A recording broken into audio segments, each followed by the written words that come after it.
Good afternoon, everybody, and welcome back to another edition of the B&H Virtual Event Space. Hopefully, I don't mess this up. Very happy to welcome to the event space Aaron Parecki. Did I get it right?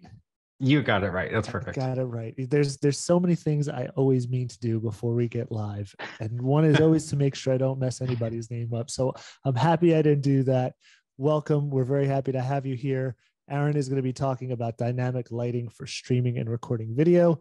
So if you do have any questions related to that, please feel free to get them in. If you're joining us here on Zoom, you can use the Q&A tab. If you're joining us on Facebook or Vimeo, you can use the comment section. Do want to give a huge thank you to our sponsors for sponsoring this event over at Smallrig. So thank you very much to them. But as I told Aaron before, I don't want to be a hindrance. I'm going to get out of the way and I'm going to pass over the mic to him so he can take over and he can do his thing and just say, thanks for being here again, Aaron.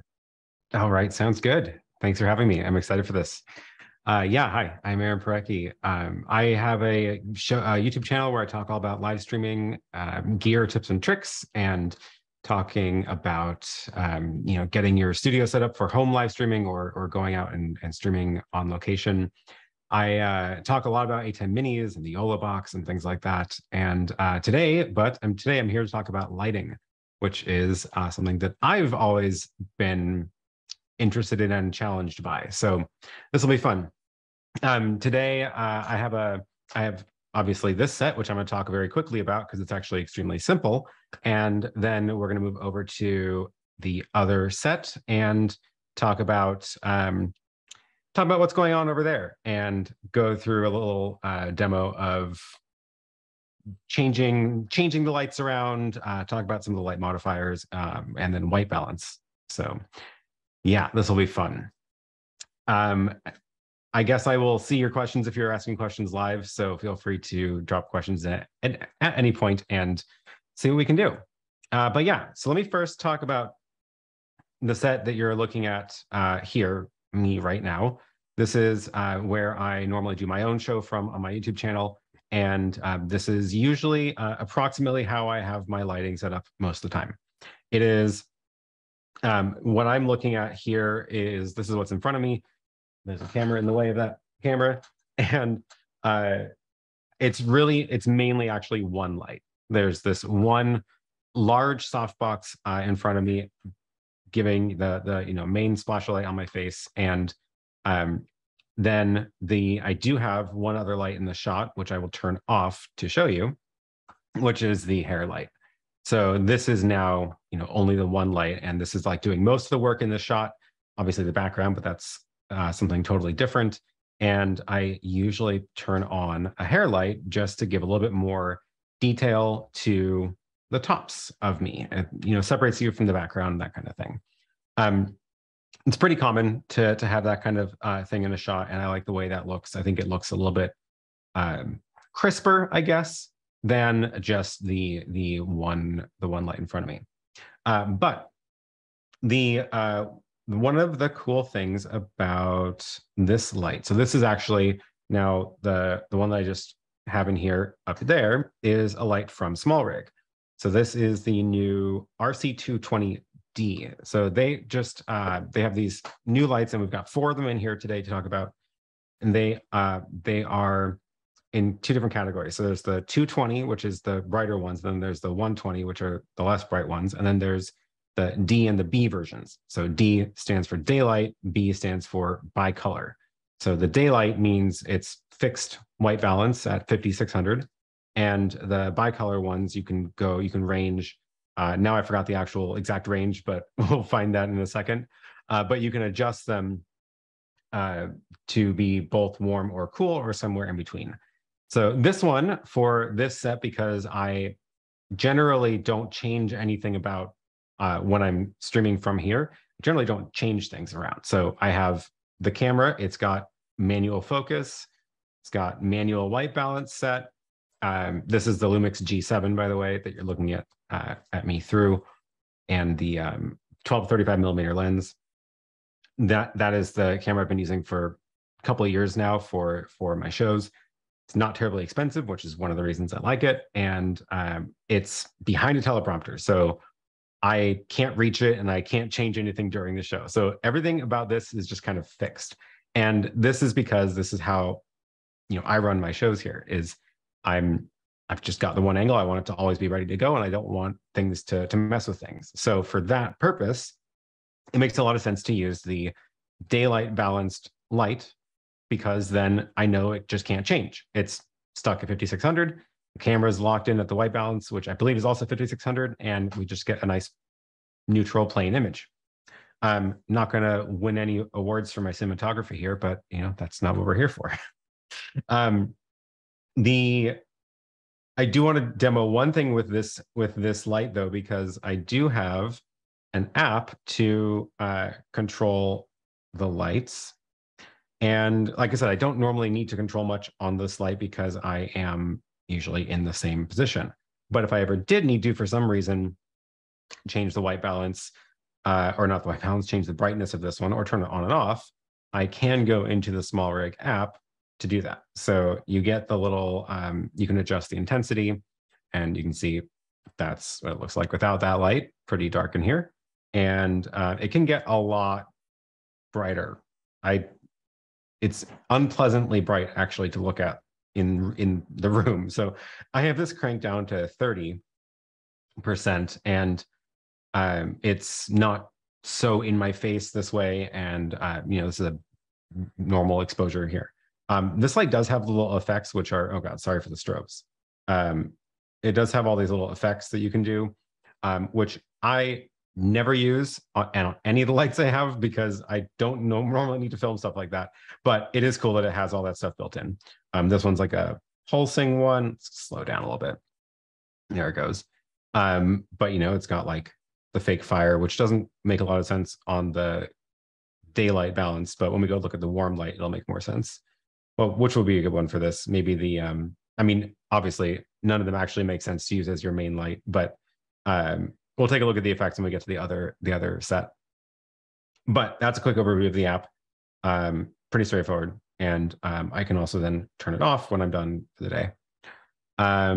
So this set is, again, I've got my background light on the floor throwing that green up. Got the little Edison bulbs in the back to give it a little effect. Interesting things to look at in the background. And without the main light in front of me, the reason that you're seeing my face at all right now is actually just because of my computer screen. Let me make this zoom window bigger and get rid of some of the stuff in the background. It'll probably make it darker. Yeah. So and there's the B&H logo. It's the brightest thing on my screen now. And you can see how much work that hair light is doing, which is just, a little bit of stuff up here and a little bit on my hair. And then if I turn the main light back on, we get a nice picture. So that's normally how I have this set up. But there's a couple other really cool things you can do with interesting ways to use these lights for if you actually want to create some effects that are not just like a neutral image like this. Like I would say this is a pretty plain neutral image. One other reason that it is kind of neutral and flat is actually the position of this light relative to the camera. So let me go to the back again. My camera's inside this teleprompter. You can't really see it because this is almost blocking it from that view, but you can see how close it is. So it is a little bit up and to the right compared to the camera, but it is pretty well centered. And if we were to change the position of that relative, you would see more or less shadows on my face. So that is it for here. So what I want to do now is move over to the other side of the room to show you a little bit more about what's going on with some of the other lights and more importantly about light balancing. So, and we got some questions coming in about that too. So this will be good. So over on the other side of the room, I've got this little set created. I'm actually right over here. Hello. And this is where I've got our little fake person standing in for me. And this is the shot I've got framed from that camera. It looks like it's a little bit out of focus. So let me just go ahead and do that here while I am looking at that. So, oh, too far. There we go. I have the focus peaking on the other monitor. I might have to go do that over there. This is also from Smallrig. This is their new wireless follow focus thing, which is kind of cool. So I hooked that up to the rig. But let's go take a look at that rig. And I've got a camera to use to help with that, which also means I need to switch over my audio to the wireless microphone so you can actually hear me. So let's go take a look at, the little set. So over here, I've got a little YouTube studio on a stand going on. And I want to quickly run through that first, because there's some cool stuff in here. And also to do that, I'm going to need to turn on some more lights so you can actually see me. And I'm going to run through the stuff on this little stand, but let me get another one of these lights turned on. So I've got a dome light, which is just going to sort of light up the room for us here. And I can crank it up nice and bright. And then we can actually see what's going on. Apologies for the mess in the background. Ignore that. But, you know. So the camera here is the BGH1. I just got this like a week ago. I'm a huge fan already. And I'm about to get a bunch more of them because it's a lot of fun. I got the 12-60mm lens on this, which is a nice lens I use for usually on the camera that I use carrying around, but I used it today for this. This is the wireless follow focus, and you can see I can adjust the focus and watch as I'm spinning this around. Kind of cool. And that looks like we've got focus on our eyes. It's just literally cranking the lens because there's no motors on the lens. Everything is hanging off of that one tripod. So, or not tripod, light stand. The light stand is holding everything up on this rig. And I think this is not in focus. There we go. Everything's bolted to it. So let me see if we can come around, get a little closer look at the other side. Yeah, this is maybe a little bit better way to see it. I've got these little clamps which clamp onto the center of the pole, and then the things are just sort of mounted to that. So I got the camera on one, I got the audio interface on one, and a monitor on one. The Zoom F6 is what's holding or got that microphone going into it. Little XLR cable down to the F6. That's where the audio that runs into the camera. The camera is mounted there. A little off to the side, I've got the monitor for conference monitor, which is important so you can see yourself when you are streaming. And everything is wired in. It's also got a couple wires that run over to the main part of the studio rig. This monitor is kind of cool too because it actually has multiple inputs, and that means I can do things like most of the time I probably want to see myself, the camera here. So I've got that plugged into input 2, but if I go over to input 1, it'll actually switch over and show me the multi-view of the stream that I'm streaming right now. So that's normally what I'm looking at on my desk.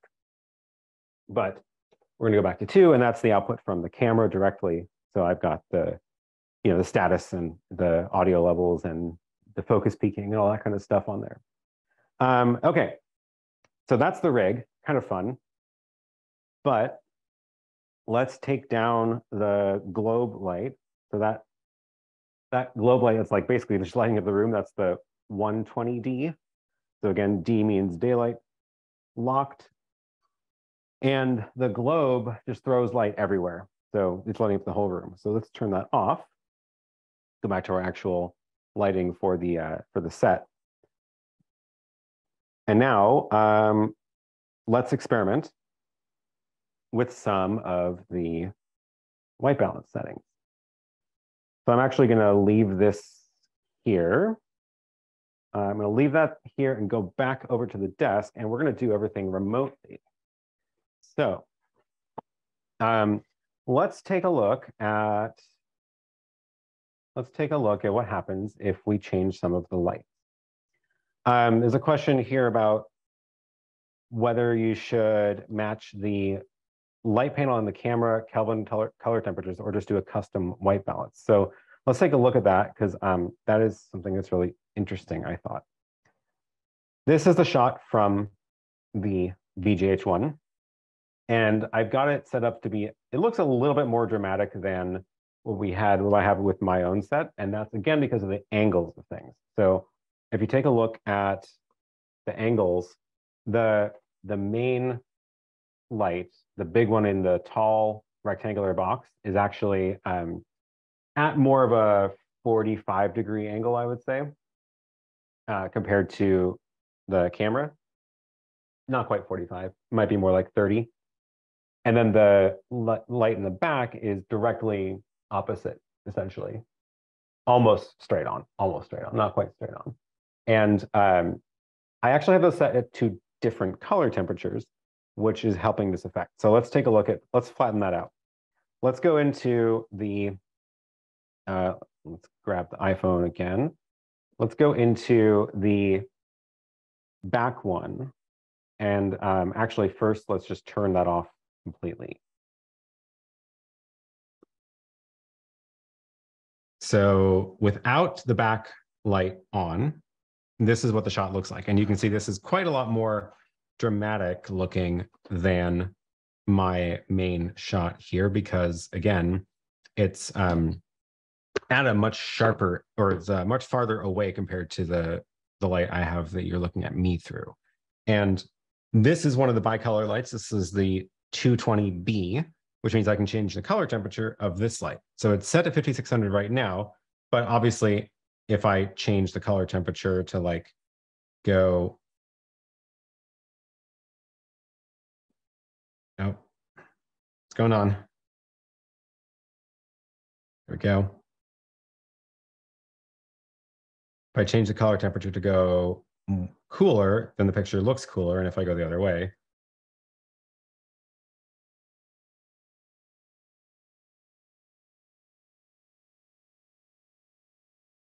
oh, I turned it off. No wonder we're not seeing it.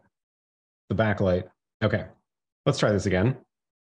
I meant to be changing the main light. Live demos. Okay, so the main light that you're looking at now, this is 5600, and we can go way warmer, which obviously looks terrible, or way cooler. So here's where it gets kind of interesting, though. I'm actually going to turn this green light off because it's going to distract us too much. So we're going to turn off the background. We're going to get rid of the Edison bulbs too, because I don't want those to distract from what we're looking at here. So this is not a good picture. What's wrong with this picture? It's far too warm. I mean, it could be correct if you are going for this kind of effect. You're probably not, though. So there's 2 ways to fix it.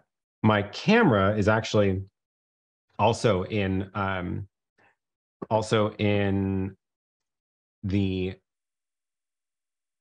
camera is set to 5600. Here is the computer screen. So my camera's white balance is 5600. The light is 2700, so it looks wrong. If I change the light to 56, then it should look fine, right?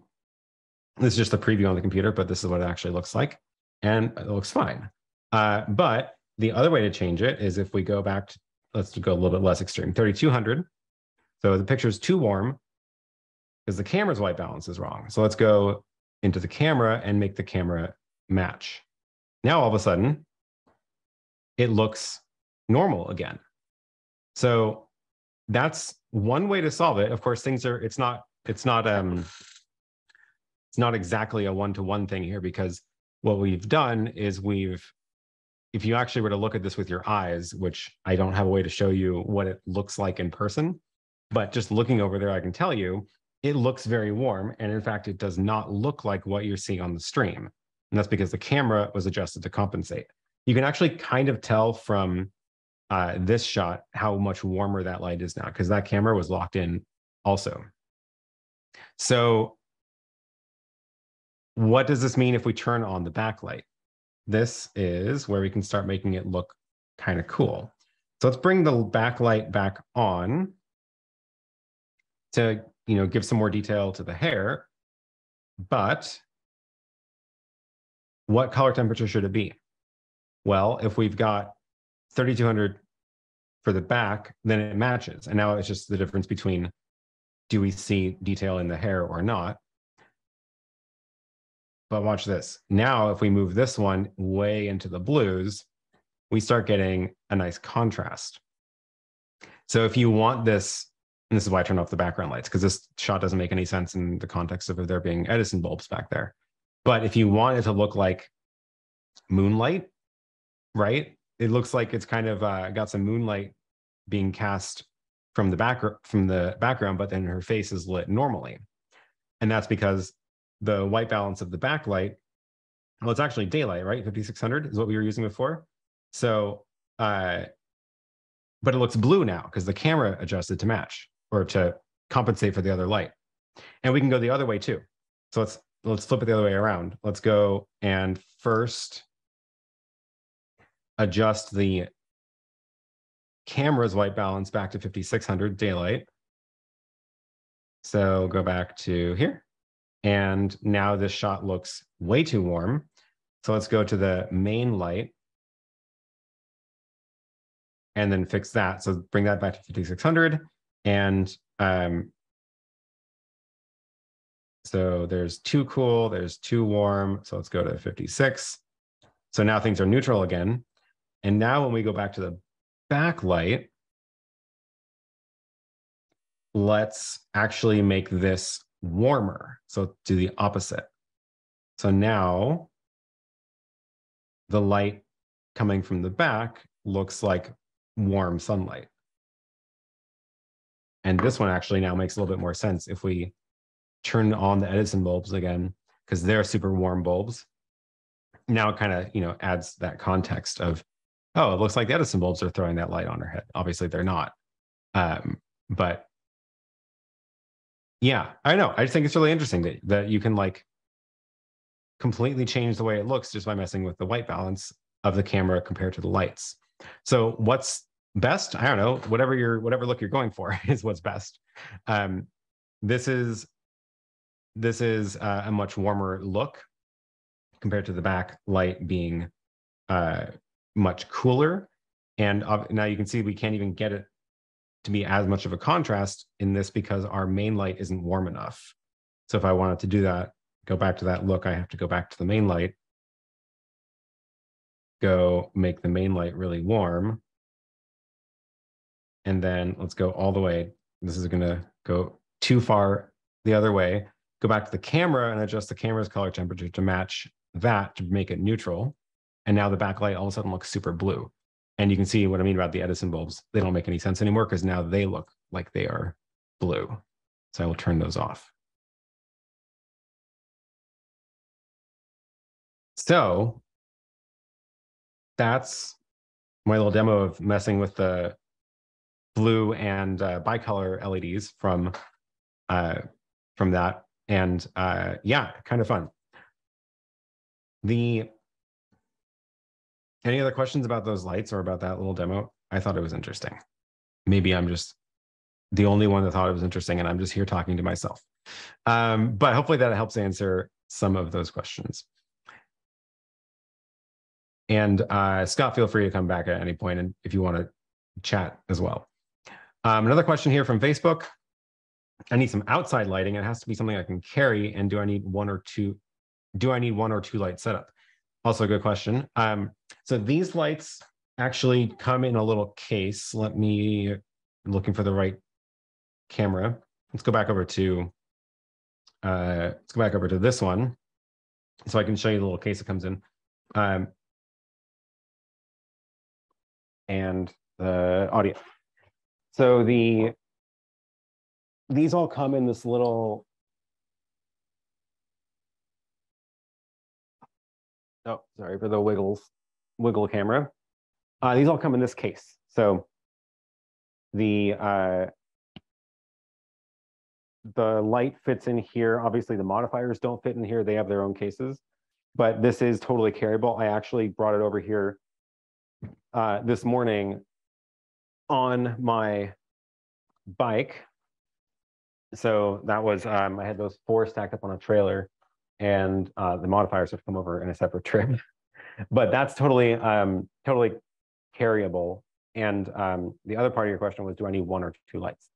That, I think, is also a matter of opinion. So let's take a look at, again, let's go back to that main shot and look at the difference between 1 or 2 lights, because frankly, both are fine. It's just a question of what you want it to look like. So go back to dark background. If we turn off the main light, that's the backlight lighting her up. Let's turn that one off. Now you can't really see anything. That light is coming from, I think it's my main light. Let's see, turn off all the lights. Yep. So that's just spill from this light, which is actually not too bad considering. But let's turn on only the main light. Let's go back and bring it back up to a more typical color temperature. So go back up to daylight on that, which looks now really wrong because the camera's white balance is also off. So let's bring the camera back to 56. And then it looks normal again. So this is a 1 light setup. Now, what happens if we get rid of the iPhone? What happens if we move the light around a little bit? So we're at like what did I say, about 30 degrees or so. So if you like this look, great. What if we wanted it to be more dramatic? So I'm moving the light over so that it's coming from just one side. Now that doesn't look super great, so we want to fix that, of course. But we could add back in the secondary light to fill the other side of her face. Or if you wanted a much more neutral look, you can go behind the camera. I can't quite do it here. That's the way my floor works. There we go. And that's like pretty much directly behind. Take a look at that camera, that angle. So if I show you this shot, that light is basically directly behind the camera now, right? And that's giving it a very flat look when we look at her face here. Let's turn on the backlight now that we've got this and see how that rounds it out. And maybe in this case, I actually don't want the backlight to be on her side either. I might want the backlight. That one is not quite balanced right. Might want this one. Well, now it's in the shot. So I do want it to be off to the side so you can't see it. Or if I could mount it from the ceiling, which is what I have on the main set, then that would also help. I'll just leave that one here. So this is actually about 45 degrees from the back here, over here. It's a little bit in the shot, which, you know, is another look if you're actually going for that. If you want to have the look of being in a studio, then you pull it down to be in the back corner. And obviously don't leave your other camera in the shot. So, one of the other things I should mention is these modifiers. So the you can see I've got the little honeycomb in the light on the back there. What that's doing is basically reducing the amount of spill that light sends elsewhere. And watch the wall back here as I move the main light. So the main light here, it's right behind the camera, right? And let's focus that. It's behind the camera, which means it's also shining straight back onto that back wall. I'm going to move that back to the side because I like the look of it better when it's over here. Did I do this right? Find out. Nope. This is not a huge room, in case it wasn't obvious. There we go. So move you over to the side a little bit. And that also means it's now at an angle compared to the wall. So we're seeing less of the light on the wall because of the little shades. So the honeycomb. Oops, all of my lights are off. Let's fix that.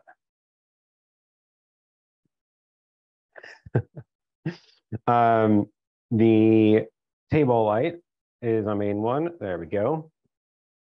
And I want the Edison bulbs back, which I have set.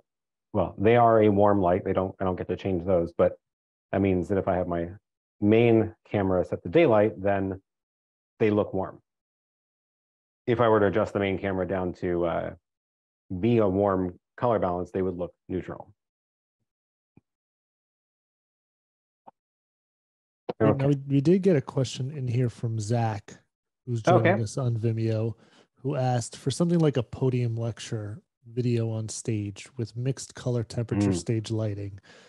Would you recommend something like a custom white balance? Is that what you would go with? What would be the best way to sort of light for that? So I've done a fair bit of shooting when in a venue that I don't control, which I'm assuming is the case here. So if you're dealing with a stage that somebody else has set up and a podium, I tend to have very mixed results as to whether the people have even thought about lighting. Sometimes if it's like a proper stage, then yeah, they have like a whole lighting crew that comes in and does a good job of it. But other times I've just been thrown into a conference room essentially where it's just overhead lighting. And what I would do in that case is there's a couple different aspects of white balance. There's like white balance and there's the tweaks you can do within that. And I can show you what it looks like on this camera. Let me get this screen a little better. I can show you what it looks like on this camera. This is the BGH1. And so where are we? Here we are. So the BGH1, the white balance for this is now 5600, but I've also got the ability to adjust colors within that. Most of the time, you probably just need to worry about the main white balance number. And what I would do is I would look at the room, start at 5600 with your camera, and then be like, does this picture look good? Does this look normal to me, right? And if you've got someone who didn't really think about what lights they were going to use for the stage and just threw on the overhead lights, which might be warm incandescent-ish bulbs, or maybe they're blue fluorescents or whatever. And then you've also got like some other lights that are adding some mix into it. It may be impossible to get a technically correct lighting setup off of that. And I would honestly just experiment to see what looks best. So you can start with 5600, and then you can say, does that look right when I'm looking at them in person, or compared to what I see in person? Do I want to go warmer? Because if you set your camera temperature higher, it will look warmer, or the other way around. And you can probably do fine just by adjusting the main white balance of the camera. If you do need to go farther than that, if you want to change colors within that, you can also go into the white balance adjustment. A lot of cameras have this. This is a BGH1, is what it looks like here, but it's similar on the Lumix GH5S and 6 and all those series. Just you do it on the screen of the camera instead of on a computer program. But once you get into here, you can actually go and be like, oh, I want the picture to look more red or more green. And you can go in and tweak, do more detailed tweaks than just the Kelvin, adjusting the Kelvin number. I usually don't find I need to go into this level. Sometimes it'll be like, if there's something in the room that's adding a color that I don't want in the picture, you can remove it by going to the opposite color. So like, actually a good example is my background light. If my background light, where did it go? So if my background light is teal, but if it was like, let's go and make it bounce off the ceiling, and let me turn off the light, see what it's doing. I want to actually get this to spill onto her face. That's my goal here, which is like sometimes what you get when you're in other people's rooms that haven't thought about their lighting.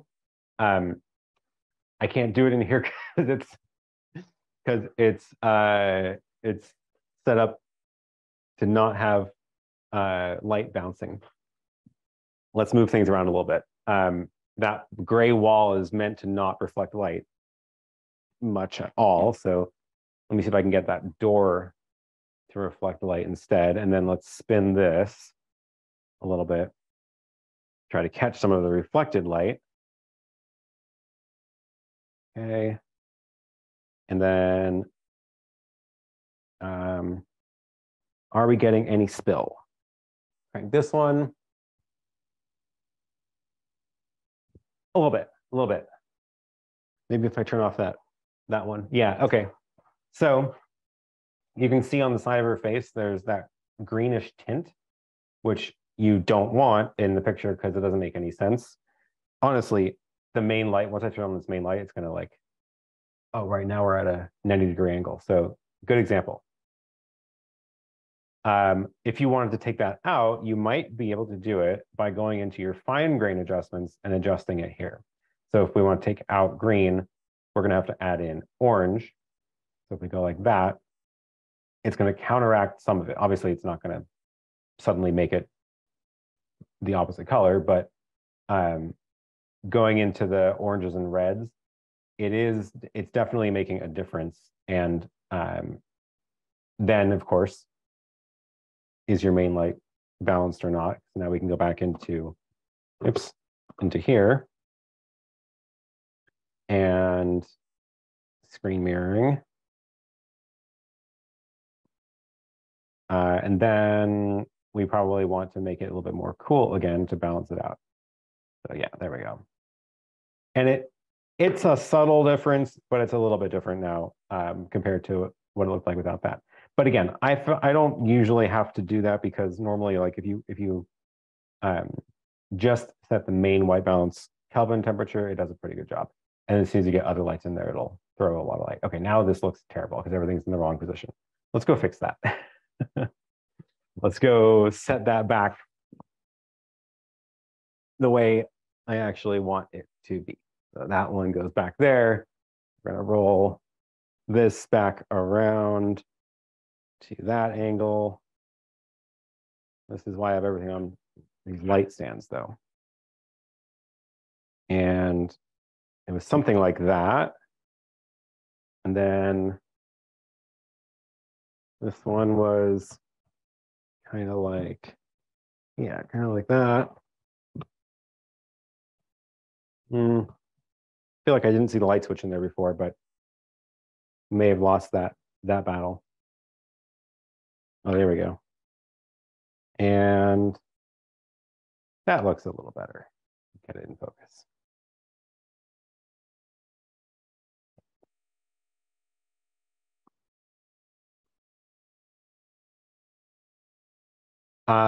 Zach says, yes, I have the fine color adjustment on the G85. I also like that camera. That's a good camera too. I have one of those at my home setup actually. And yeah, I believe it has the exact same looking interface. Maybe I can pop in here real quick because yeah, maybe I'm late to the game. I'm late to the game. I'll be transparent. I'm late to the game. You know, when I think of Smallrig and I think of their lighting, you know, when I was first thinking about this event, I'm familiar with their smaller video lights that are akin to more of, you know, an on-camera light, just popping it on top of, you know, maybe your video camera or your actual camera and something that's just kind of straight on. But I'm slowly realizing that these are probably the larger lights that they've just kind of come out with pretty recently, the 120 or the 220s. Yeah. So maybe you can kind of talk us through that a little bit. What are sort of some of the differentials between the 120 to the 220?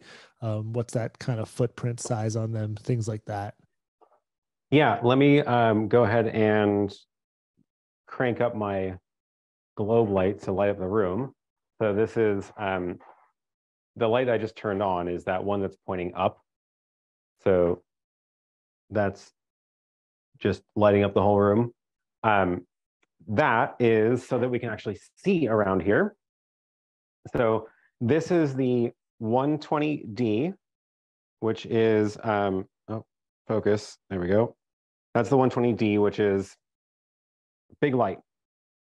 I mean, it's not that big, but it's, not the little on-camera portable thing. And it's on a full-on light stand. The modifier is that globe, which is throwing light in every direction upwards so that we can just see around this room.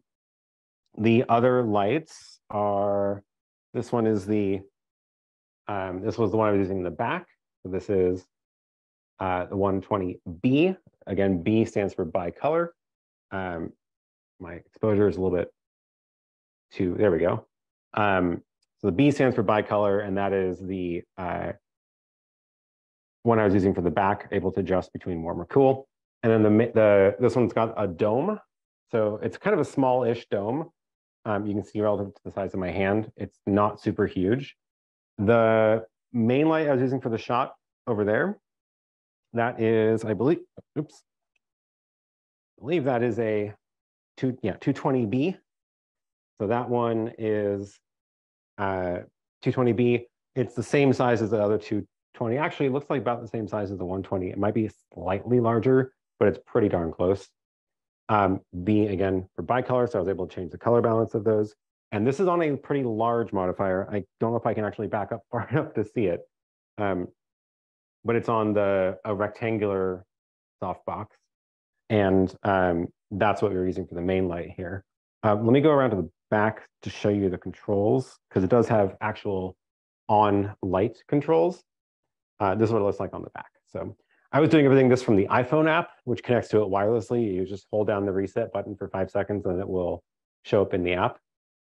But you do get 2 knobs, so you can spin that to control the brightness. It was down at like 30%. And if you press that, it'll go into the color temperature, which then if you spin that, it changes the color temperature. I don't know if you can see it in the background. It's kind of subtle from this angle. But we had this one like that. And then it also has those effects, which I hardly ever use them, but every light seems to have them. So you can adjust, you can choose the effects from this list. Here's the lightning one. Yeah, you can kind of see doing that in the back. And then go back to normal, and it goes back into normal mode. So that's the back of it, and it's got a physical switch for powering on and off. An actual switch, and then the DC power goes in here, which I'm powering it from the wall, but there is a V-mount battery plate that you can get if you want to power it from that instead. So if you have a V-mount battery, you can attach it there. There's a little cable that replaces this one, and it goes and powers that light. And then the one on my main set over here is kind of hard to get to, but it's way back there, and it's the 220D, again, daylight. So it's fixed light balance. So I cannot change the light balance of that one. This is actually a good demo of what the grid is doing in there. See how you can barely tell the light's even on from this angle, because that grid is blocking most of the light from hitting this direction. So it's sending more of it in just the direction of my face, which is what I want for that light. So let me go back around, back to the desk. It's like a minefield in here. Now we get to really see just how tiny your space is. It's not huge. It's about 12 feet by 20 feet. It's a good size though. But sometimes it just gets a little bit tight walking around all these light stands. Yeah, definitely. I mean, daylight versus bicolor. Mm-hmm.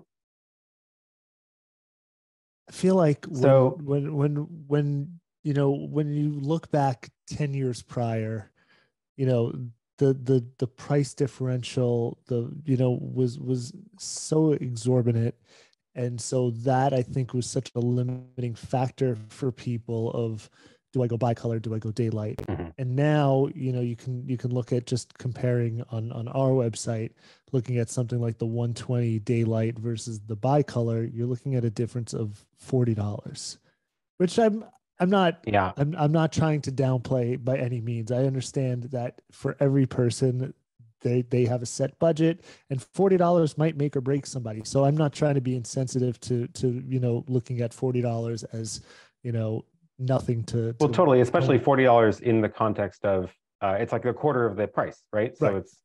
it's actually kind of a $40 difference in $1,000 product, not a big deal. $40 difference in a $200 product is a big deal, right? Right. It's something. It's something to think about. Definitely. But But yeah, I agree. it does I beg that feel like question of what, what do you choose? Do you just go with the yeah. bicolor because that gap is so much smaller, or do you really just stick to, what are your needs? What's realistic here? And am I ever going to use that and need that? Yeah, I think that's a good question. I think I guess what I would probably go with is again, because it's not a huge amount of money, but it is still money to spend extra if you don't need it. Again, for the kind of set that I've got here, where I know that light's always going to be there. I always know it's going to be the same brightness because I want my exposure to be set manually. I don't want anything to change in that case.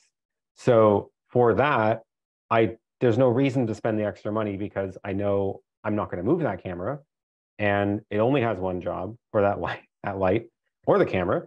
It has one job, and there's no reason to spend the extra money for that. So I think for that kind of situation, yeah, save the $40 and spend that on the light stand or whatever.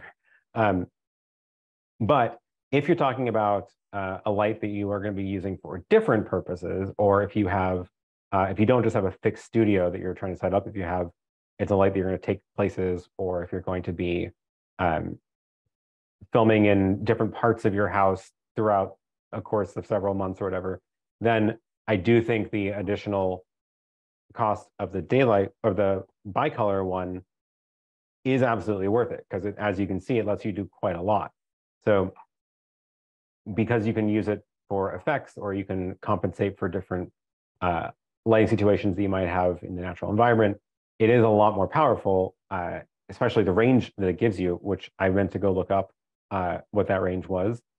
And I swear I saw on the website, it's like 2,700 to 6,500. I guess we saw that in the app too. The range of this is, it looks orange to me. Like it's almost impossible to show this to you because the cameras have their own opinion, but it looks orange. And when I go over here, oops, when I go over here, it looks very bright white to me now, just to my eyes in this room. And that's a huge range. It's a really huge range. That light is not in the right spot at all. So yeah, I think that I think there's definitely some times where you will definitely benefit from the bicolor, but if you are just doing something that's in a fixed set, I wouldn't bother with it. Definitely. Now I did see Zach pop in and ask, what are your feelings about a white gray card custom white balance instead of just say using your eye? Yeah, I think that's a great option too. I will admit I don't usually do that. I normally just eyeball it, which maybe I'm just doing it wrong. Definitely a good option. I do know that it doesn't always work. It requires the white balance or the lighting and the white balance to be pretty close already in order for it to find it. There is like that tool does exist on my camera. Let me go back and reset the white balance here. But the where is it? It's in this one. So yeah, white set. I don't have a white card here to demonstrate, but I can show you what happens if you, for example, don't have a white card, or if the white card you have is lit horribly wrong. So if we try to meter off of this, where is it? I just did this the other day. Now I'm not remembering where the button is to actually tell it to go meter that. Oh, here it is, the white set. So if I drop part of it, and if we try to white set to green, it's going to be like, oh my God, it actually tried something. Last time I tried that, it just said no. So what have we done? We've completely messed up the white balance, because it's like we tried to tell it that green is white. And this is a feed from the actual camera now, which is a look, but probably not what you're going for. But yeah, if you actually gave it real white to go from, it would obviously work a lot better. Maybe we can do it off of the light in the background. This is the message I got last time. White set failed. So let's go. Why is that failing? I feel like maybe it's, again, because our white balance is too whacked. Anyway, yeah, if I had a proper white card, I would be able to do a better job of demonstrating this, but I don't have one here. We'll forgive you on that, Aaron. Don't worry, we won't tell anybody about that. So, okay. I know that you said in the beginning of this that you have your own kind of your channel that you sort of stream out to. Where can people keep up with you, find out what you're doing next, kind of just keep in touch with you and get all that stuff? Yeah, I am on YouTube, Aaron Parecki on YouTube, or youtube.com/AaronPK. And mostly, again, talk about live streaming gear, tips and tricks, using accessories and apps, different kinds of cameras, and tips and techniques for live streaming. It's a lot of fun. Every Sunday at 10 a.m. Pacific, 1 p.m. Eastern, I go live and hang out in the chat and chat with people about what's new in the world of live streaming. So it's always a good time. And usually I try to. That's a rough time over here on the East Coast. It's Sunday at 1 p.m. Sunday at 1 p.m. That's prime well, hey, NFL. we're heading into the winter time now, so at least there's no reason to go outside anymore. You're gonna have some tough competition with the NFL red zone, I think, Aaron. Fair enough. But if you wanna get better at live streaming, go check him out, Aaron Parecki on YouTube. Any other channels, Twitch or anything like that, or it's just YouTube? YouTube is definitely the main my main presence there. I do have an Instagram account. It's Aaron PK TV, and that is a supplemental to my YouTube. So I post on there things I've been talking about on the stream. I do not have a TikTok. I am not funny enough for TikTok. Don't worry. I'll join you in that. Neither of us are that funny, I guess. Yeah.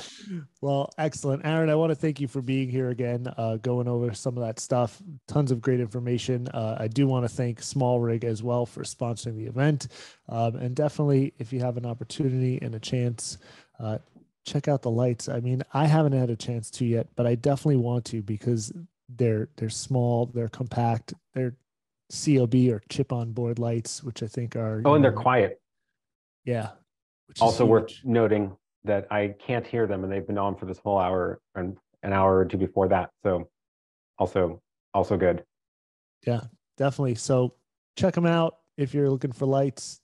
Give them a shot. See if you like them. If not, I guess you could always return them. I think usually our return policy is pretty good on that stuff. But check with the sales guys first. Check with our sales staff. Make sure you can return them. Don't take my word for it. But that's all the time we have for tonight. This has been another edition of the B&H Virtual Event Space. We'll catch you next time.